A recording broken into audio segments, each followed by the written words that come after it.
नमस्कार दोस्तों, राधे राधे, जय जय श्री कृष्णा। मित्रों, आज मैं आपको बताऊंगा कि वास्तु शास्त्र के अनुसार हम अपने घर के अंदर जो घर के अंग होते हैं, जैसे रसोई घर है या पूजा घर है, हम वास्तु अनुसार कैसे रख सकते हैं।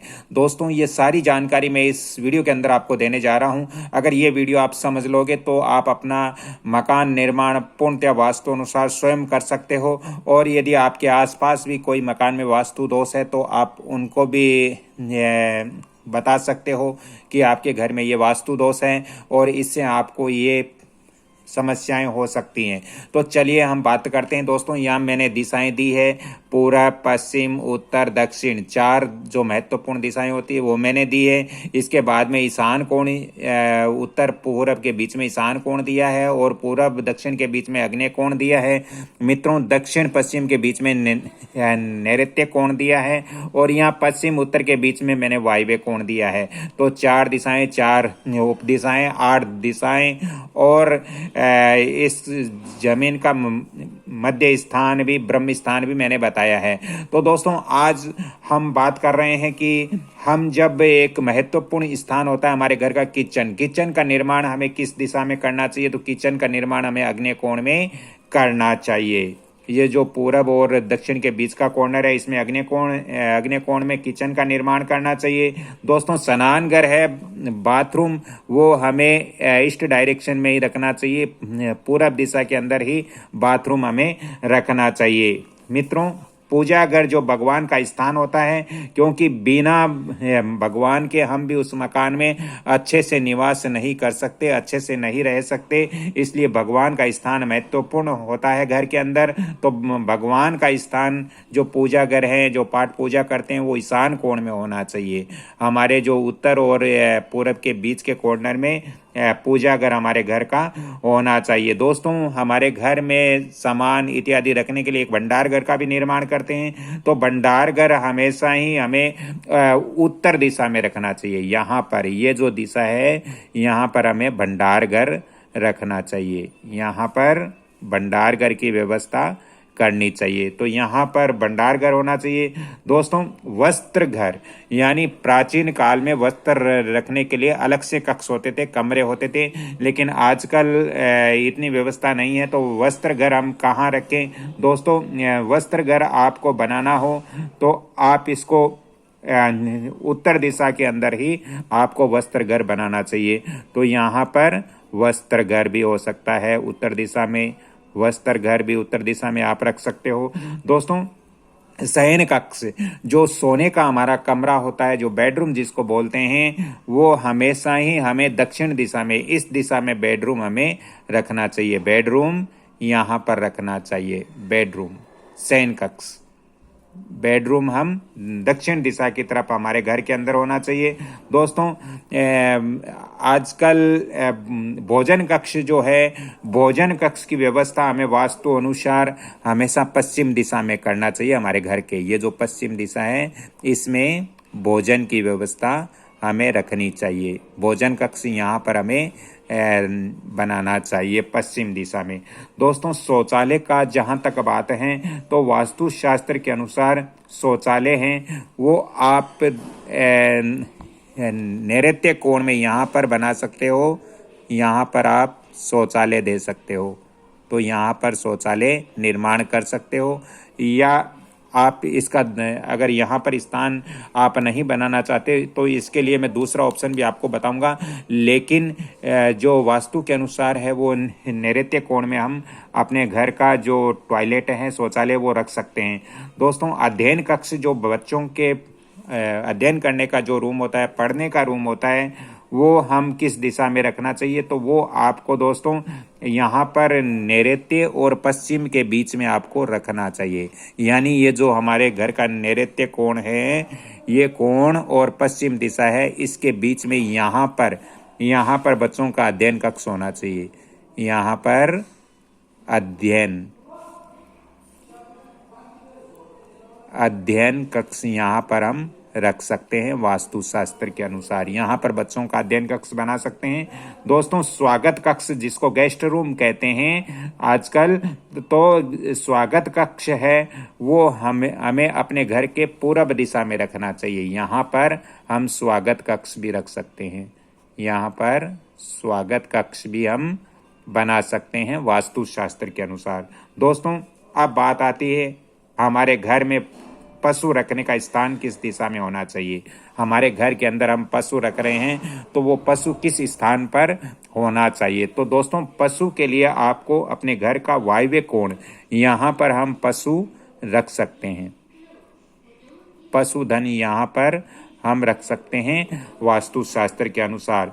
दोस्तों, एक महत्वपूर्ण स्थान होता है जिसको ब्रह्म स्थान बोलते हैं। ब्रह्म स्थान हमारे घर का बीच में होना चाहिए। यहाँ पर ब्रह्म स्थान हमारे घर का बीच में होना चाहिए, जिसको हम बोलते हैं चौक या आंगन, जिसको हम चौक या आंगन बोलते हैं। तो ये यहाँ पर होना चाहिए, बीच में, बिल्कुल मकान के बीच सेंटर में होना चाहिए हमारे ब्रह्म स्थान, जिसको हम चौक भी बोलते हैं और आंगन भी बोलते हैं। दोस्तों, वास्तुशास्त्र के अनुसार बड़े बड़े शहरों में बेसमेंट की आवश्यकता होती है, तल घर बनाने पड़ते हैं क्योंकि जगह कम होती है। तो वास्तुशास्त्र के अनुसार तल घर हम किस दिशा में बना सकते हैं। तो वास्तुशास्त्र के अनुसार आप तल घर यहाँ पर उत्तर दिशा में भी बना सकते हो। यहाँ पर तल घर यानी बेसमेंट यहाँ भी बना सकते हो और पूरब में भी बेसमेंट या तलघर बना सकते हो। तो तलघर यहाँ भी आप बना सकते हो, बेसमेंट यहाँ भी आप दे सकते हो। दोस्तों, अब बात करते हैं हमारे घर के अंदर जल के लिए हैंडपंप या कुआं या बोरिंग इत्यादि हम करवाते हैं, क्योंकि ये एक मकान के लिए बहुत ही महत्वपूर्ण आवश्यकता होती है जल की, क्योंकि जल के बिना जीवन नहीं होता। दोस्तों, हैंडपंप जल है वो हम अपने घर के किस किस दिशा में रख सकते हैं। तो यहाँ पर हम हैंडपंप रख सकते हैं। हैंडपंप उत्तर दिशा में रख सकते हैं। हैंडपंप उत्तर दिशा में रख सकते हैं। इसके अलावा ईशान कोण में यहाँ भी हम हैंडपंप लगा सकते हैं, बोरिंग लगा सकते हैं। यहाँ पर भी हम हैंडपंप रख सकते हैं, बोरिंग ईशान कोण में रख सकते हैं। इसके अलावा पूरब दिशा के अंदर भी हम हैंडपंप रख सकते हैं वास्तुशास्त्र के अनुसार। यहाँ भी हम हैंडपंप का निर्माण कर सकते हैं, बोरिंग का निर्माण इस ईस्ट डायरेक्शन के अंदर कर सकते हैं, नॉर्थ ईस्ट डायरेक्शन के अंदर कर सकते हैं और नॉर्थ के अंदर भी हम वास्तु अनुसार कर सकते हैं। दोस्तों, इसके अलावा एकांतवास कक्ष जो होता है, यानी जहाँ हम मतलब अच्छा सा एकांतवास में रह सके, तो इसके लिए कौन सा स्थान होना चाहिए, इसके बारे में मैं आगे बताऊंगा। दोस्तों, चिकित्सा कक्ष जो होता है वो भी एक हमारे घर के लिए मतलब प्राथमिक चिकित्सा के लिए पहले राजा महाराजा के टाइम में ऐसी व्यवस्था होती थी, लेकिन आजकल नहीं होती है। तो इस चीज़ को हमें छोड़ देना चाहिए।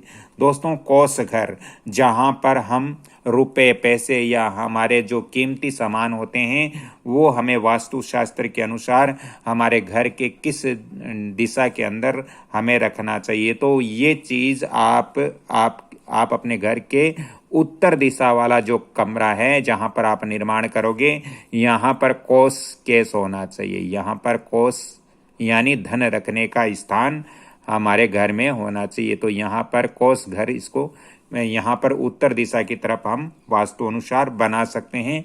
हमारे घर के अंदर जो रुपए रखने की अलमारी होती है, पैसे रखने की, धन रखने की या महत्वपूर्ण कागजात रखने की जो अलमारी होती है, वो हमारे घर के उत्तर दिशा में ही हमें रखनी चाहिए।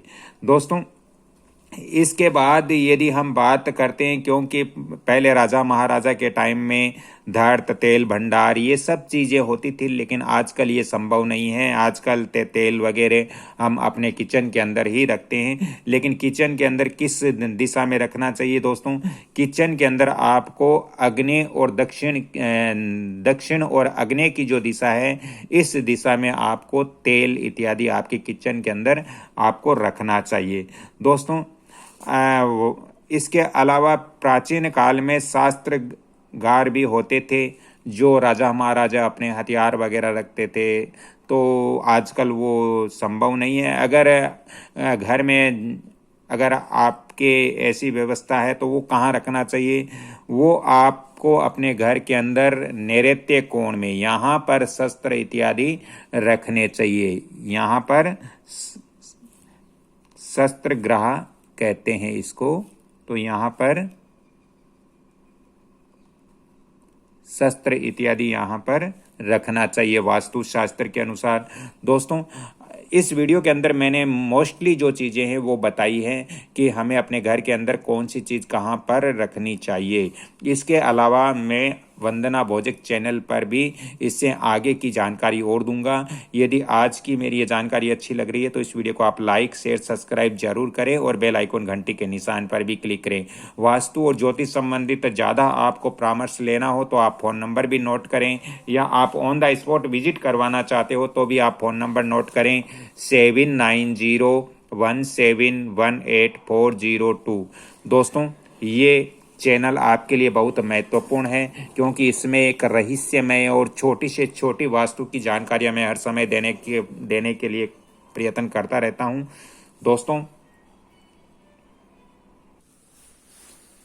दोस्तों, आज का मेरा ये वीडियो कैसे लगा? यदि अच्छा लगा तो इस वीडियो को आप लाइक करें, शेयर करें और सब्सक्राइब जरूर करें। और ऐसी महत्वपूर्ण जानकारियां प्राप्त करने के लिए इस चैनल को सब्सक्राइब करें। जितने ज़्यादा हो सके अपने मित्रों में शेयर करें ताकि सभी को इस वास्तु और ज्योतिष की जानकारी हो, वो भी अपने जीवन के अंदर महत्वपूर्ण लाभ उठा सके। और जब मकान निर्माण करें तो इन चीज़ों का आप पूर्ण ध्यान रखें। अगली कड़ी में फिर मिलता हूं, तब तक के लिए क्षमा चाहता हूं। जय श्री कृष्णा, धन्यवाद।